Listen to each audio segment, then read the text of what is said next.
Obrigado, meu querido companheiro senador Paulo Paim. Caríssimo Paulo Paim, senhores e senhoras que nos assistem e nos ouvem, o ministro Luiz Barroso, do Supremo Tribunal Federal, acabou de conceder, nesta tarde, conceder liminar a um mandado de segurança, cassando a decisão do plenário da Câmara dos Deputados, que havia concedido, que havia decidido pela não cassação do mandato do senhor Nathan Donadon como deputado federal. Essa decisão de agora à tarde do ministro Luiz Roberto Barroso suspende os efeitos da deliberação do plenário da Câmara dos Deputados da semana passada. E, obviamente, esta decisão, por parte do ministro, manda, obviamente, a Câmara proceder novamente a essa sessão ou tomar outro procedimento. Obviamente, essa decisão do Supremo Tribunal Federal, senhor presidente, gera ao Parlamento, em primeiro lugar, para a sociedade brasileira e para a democracia brasileira, traz um alívio. Traz um alívio porque sana uma incoerência, uma incongruência, algo inconcebível, que era o Parlamento conviver com a situação inaceitável e inconcebível de ter, dentre os quadros do Parlamento brasileiro, um presidiário.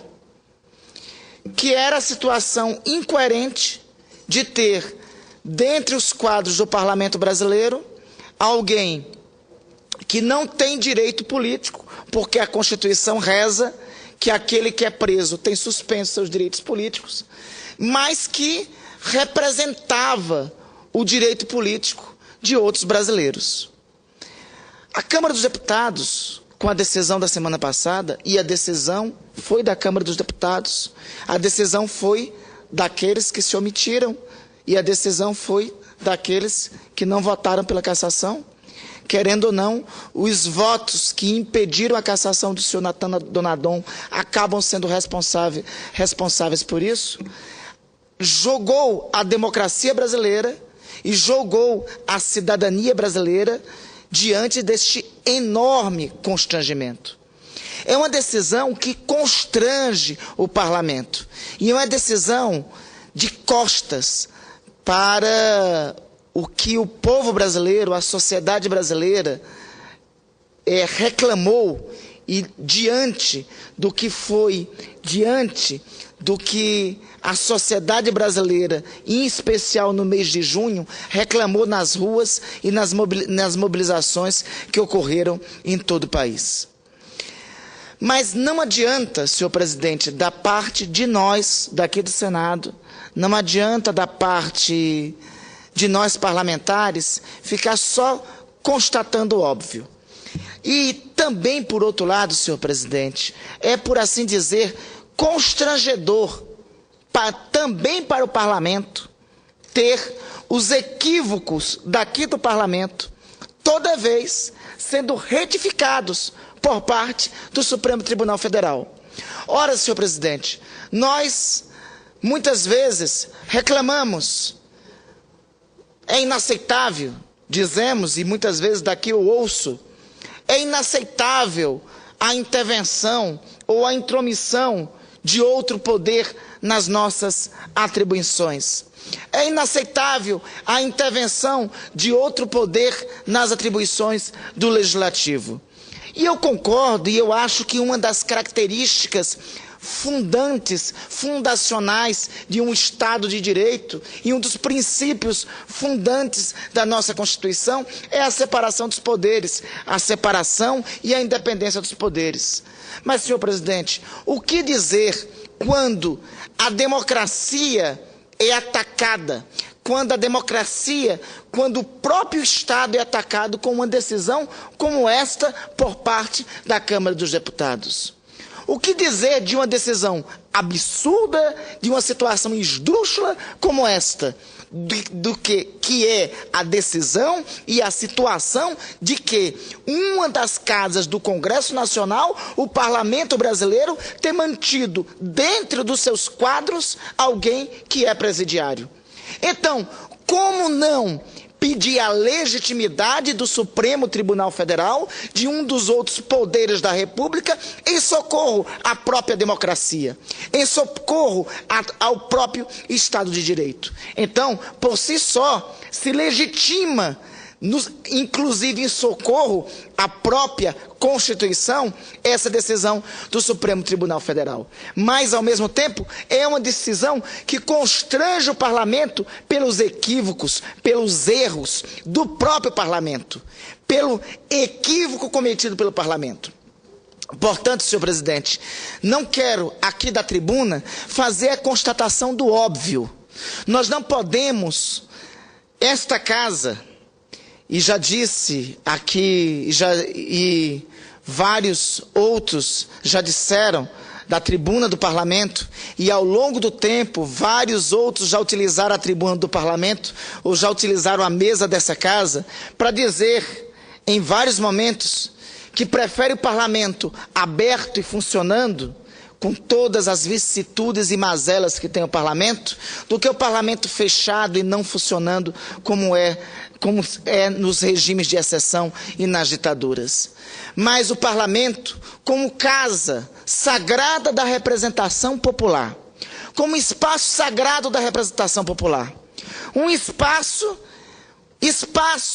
que tem conteúdos sagrados, como o espaço dessa tribuna, senhor presidente, não pode se dar ao deslize, não pode se dar ao constrangimento. Senhor presidente, veja, espaços mais sagrados de pronunciamentos como essa tribuna. Essa tribuna aqui é um espaço onde a voz do representante do povo fala para os seus representados. Pois bem, o que dizer que uma tribuna igual a esta, inclusive uma tribuna legítima da representação popular, na casa vizinha desta, na semana passada, foi utilizada por um presidiário, que estava já com seus direitos políticos suspensos, que estava condenado, que já tinha um processo transitado e julgado. Senhor presidente, deixar o parlamento à mercê disso é enxovalhar o parlamento. Deixar o parlamento à mercê desse constrangimento é reduzir e diminuir o parlamento. E o parlamento não pode estar à mercê desses constrangimentos. Porque toda vez que o parlamento se coloca à mercê disto, nós vamos ter que dar razões e razão a intervenções como esta, por parte do Supremo Tribunal Federal. Como não dar razão ao ministro Barroso? A decisão que ele tomou nesta tarde, salvando não somente o parlamento, salvando o Estado de Direito, salvando a instituição, salvando o constrangimento do Brasil. Porque é a nossa democracia que vira matéria nacional, é a nossa democracia que vira manchete internacional, é a nossa democracia que passa a ser noticiada internacionalmente como aquela democracia que tem, dentre os quadros dos seus membros do parlamento, um presidiário condenado pelo Supremo Tribunal Federal. Então, senhor presidente, nós temos esta vinda à tribuna não é somente para comentar a decisão do ministro Barroso. Não é para parabenizar e agradecer ao ministro Barroso por ter socorrido a democracia, porque não se agradece o que é feito como obrigação. Não se agradece o que é feito como obrigação de homem público. Não se agradece o que nós fazemos como obrigação nossa.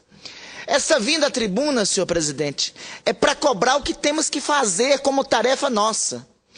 Senhor presidente, nós estamos apelando há anos, e eu vou voltar aqui para apelar mais uma vez, para pormos fim ao voto secreto, que foi o principal responsável pela continuação do senhor Natan Donadon. Senhor presidente, nós já rebaixamos, inclusive, o programa do voto secreto. A melhor PEC do voto secreto que tem é a de Vossa Excelência. PEC 50, PEC que Vossa Excelência representou como PEC 20, né? É a melhor proposta que tem. Acaba com o voto secreto em todas as instâncias. Eu sou partidário dessa PEC. Eu sei, colegas, companheiros, colegas de parlamento, vêm comigo e ponderam. É um excesso. Eu não considero excesso acabar com o voto. Não tem sentido. Eu até ponderei. Mas será que é um excesso? E pesquisei. Será que é um excesso acabar com o voto secreto em todas as instâncias no parlamento? E pesquisei. Na democracia mais conhecida no Ocidente, né, que muitos costumam utilizar como referência de democracia, eu não sei se é tão referência de democracia assim, porque eles costumam espionar as outras democracias, que são os Estados Unidos da América.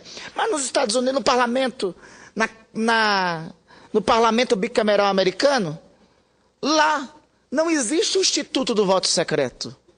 Então, qual razão para existir o voto secreto no nosso país? Pois não, até na escolha dos membros da Suprema Corte, o voto é aberto. Perfeitamente. Então, pelo parlamento. Então veja, senador Paim, nós inspiramos a nossa Constituição Republicana de 1891, todos assim sabem, na Constituição Americana, todos sabem. Se nós inspiramos na Constituição Americana, por que nós temos um leque tão vasto do voto secreto na nossa Constituição? E por que lá nós temos o voto secreto para indicar ministro do Supremo Tribunal Federal, nós temos voto secreto para indicar conselheiro para o Conselho Nacional de Justiça, nós temos voto secreto para conselheiro do Conselho Nacional do Ministério Público, nós temos voto secreto para apreciar veto da Presidente da República. Até para as agências. Nós temos voto secreto para as agências reguladoras, nós temos voto secreto para a cassação de mandato, nós temos voto secreto para a escolha do presidente da casa e dos membros da mesa diretora da casa. Nós temos voto secreto para a indicação do Procurador-Geral da República. Nós temos voto secreto para a indicação do embaixador. No parlamento americano, e eu vou utilizar como regra, vou utilizar como referência o parlamento americano, porque o parlamento americano é a Constituição americana, o molde que nós encontramos para o nosso modelo de Constituição, de nossa primeira Constituição republicana de 1891. Eu acabei de citar aqui para o senhor, senador Paulo Paim, presidente em exercício nesta sessão, 9 situações de voto secreto que nós temos aqui. No parlamento americano, nenhuma dessas situações, desde o ministro da Suprema Corte Americana até os dirigentes de agências reguladoras, nenhum deles é indicado pelo voto secreto. Porque nós precisamos do pré-requisito do voto secreto para todas as situações. Alguns diziam, para proteger dos excessos do Executivo. Por quê? O que é que nós temos? Porque nós, na soberania do mandato que nos é concedido pelo povo, precisamos de proteção sobre excessos do Executivo. Nós não vivemos em uma ditadura. Nós não vivemos, se fosse esta a lógica, então os ministros do Supremo Tribunal Federal teriam que ter proteção sobre os votos que eles proclamam. E os votos que eles proclamam são, por excelência, públicos. Ora, se os votos dos ministros do Supremo Tribunal Federal são públicos, se os atos do Procurador-Geral da República são públicos, se os atos do Presidente da República são públicos, porque os atos e votos dos membros do Parlamento, 9 dos atos e designações dos membros do Parlamento precisam e necessitam ser secretos. Não há justificativa em nenhuma levantamento que fiz, senhor presidente. Nenhuma das democracias ocidentais tem tantas situações de voto secreto quanto a democracia brasileira. Na Europa, existe voto secreto também. Existe situação do voto secreto na França, na Finlândia, na Espanha. mas em nenhuma tem tantas situações de voto secreto quanto no Brasil. Nós temos, pelo menos na nossa prevista, na nossa Constituição, no regimento interno do Senado, pelo menos 10 situações de voto secreto. Inaceitável. Sou partidário, senador Paulo Paim, de vossa proposta de emenda constitucional. E por isso, nós não poderíamos... Aí toda vez que tem uma emergência, nós atuamos assim como um pronto-socorro, como bombeiro, pagar um incêndio ali. Como a Sirene. Tem um escândalo como a não cassação de Natan Donadon. Aí todos se apressam a dar uma declaração pública. Vamos colocar em votação uma proposta de emenda constitucional naquele caso. Naquele momento, não, vamos votar. Esfriou, não se vota. Pois bem, no dia, na Câmara dos Deputados, tem uma proposta lá. Não, eu repito, não é o ideal. O ideal, até atuando como bombeiro, com a sirene da urgência do bombeiro, talvez o ideal fosse, no dia que não se cassou Natan Donadon, ter sido dito o seguinte: vamos votar agora a proposta de emenda constitucional do senador Paulo Paim. Mas não conseguimos, lamentavelmente, aqui na casa avançar nesse consenso. Mas que, pelo menos, vamos ao programa mínimo do voto secreto. O programa mínimo do voto secreto é a PEC de iniciativa do senador Álvaro Dias, que já votamos aqui no Senado. Está lá na Câmara. Está lá na Câmara, já está quase um ano lá na Câmara. Quase um ano lá na Câmara. Proposta de emenda constitucional 196. Esta, pelo menos, acaba com o voto secreto para cassação de mandato. Pois bem, senador Paulo Paim, depois de muita pressão, resolveram instalar uma comissão especial para apreciar essa proposta de emenda constitucional. O presidente da Câmara disse na semana passada, quando teve a vergonha nacional da não cassação Natan Donadon, que iria colocar a voto a proposta de emenda constitucional, a comissão especial, que não iria ter mais nenhuma reunião, que não iria submeter mais nenhum processo de cassação sob o manto do voto secreto. Só que o problema é a situação concreta. Veja, a comissão especial que está lá na Câmara para apreciar a proposta de emenda constitucional 196 precisa ter 20 sessões, precisa ter 10 a 40 reuniões, 10 a 40 reuniões para levar da comissão especial para o plenário para ser votado. Sabe quantas reuniões já teve até agora, senador Paulo Paim? Uma reunião. Aí agora teve uma reunião. Agora, pronto. Ministro Barroso tomou uma decisão, suspendeu a decisão da Câmara dos Deputados. Isso não pode aplanar o fogo. Isso não pode servir para diminuir a indignação nacional. A cidadania, a mesma cidadania que foi às ruas em junho, não pode ficar acomodada. Não pode, a capacidade de indignação não pode ficar acomodada e quieta. Nós estamos no segundo dia de setembro, na semana dedicada, que é tida e dita como Semana da Pátria. No dia 7, sábado, o dia dito da nossa independência, essa semana tem que ser dita e referida como uma semana para reflexão, para uma profunda reflexão e mobilização nacional. A cidadania não pode ficar acomodada a uma situação como esta.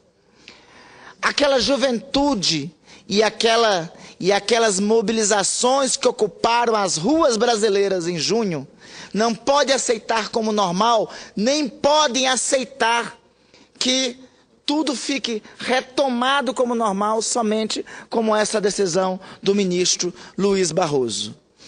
É urgente, por parte do parlamento, medidas urgentes, é urgente do parlamento medidas concretas que refaçam o que é de fato o papel do parlamento. E isso só pode ocorrer, senador Paulo Paim, quando nós destituirmos esse vestal da impunidade que é a figura do voto secreto. Então, senador Paulo Paim, eu espero que essa decisão desta tarde do ministro Barroso não funcione como uma espécie de apagar de incêndio, de vamos nos acalmar a partir de agora. Vamos a uma nova decisão e agora nessa nova decisão por parte da Câmara, aí sim caça o mandato do deputado presidiário e tudo fica como dantes no quartel de Abrantes e não se fala mais no fim do voto secreto no parlamento. Não pode ser assim, não pode ficar desse jeito. Está comprovado que a democracia brasileira, que o parlamento brasileiro não pode conviver com uma indecência, não pode conviver com incongruência, não pode conviver com um instrumento anacrônico e inadequado para os seus tempos, como é a figura do voto secreto. Cada um tem que fazer a sua parte. A parte do parlamento, cada uma das casas, é que a Câmara dos Deputados não continue nessa situação absurda. Não basta declarações fortes de efeito. Não basta dizer, não votaremos mais nenhuma processo de cassação enquanto não acabar com o voto secreto e ter somente uma sessão da comissão especial que aprecia o fim do voto secreto. Tem que a comissão especial reunir e levar a plenário, de fato, quanto antes, o final do voto secreto naquela casa. Por outro lado, aqui no Senado, temos que avançar no entendimento para que a proposta de Vossa Excelência, sua proposta, senador Paulo Paim, possa também avançar no debate aqui na casa. E, por fim, esta casa, meus senhores, minhas senhoras, esta casa só avança quando a cidadania se indigna. Se a cidadania não se indigna, se a cidadania não se levanta, se a cidadania não se mobiliza, se não se pressiona, se não há pressão sobre essa casa, nada muda. Que essa semana seja de profunda reflexão sobre o nosso país, mas que seja, em especial, uma semana que se reflita que aquelas mobilizações que tiveram em junho não podem ficar em junho. Elas têm que ter continuidade para que nós possamos ter mudanças reais e concretas em nosso país. Se não houver pressão sobre as instituições não avançarão.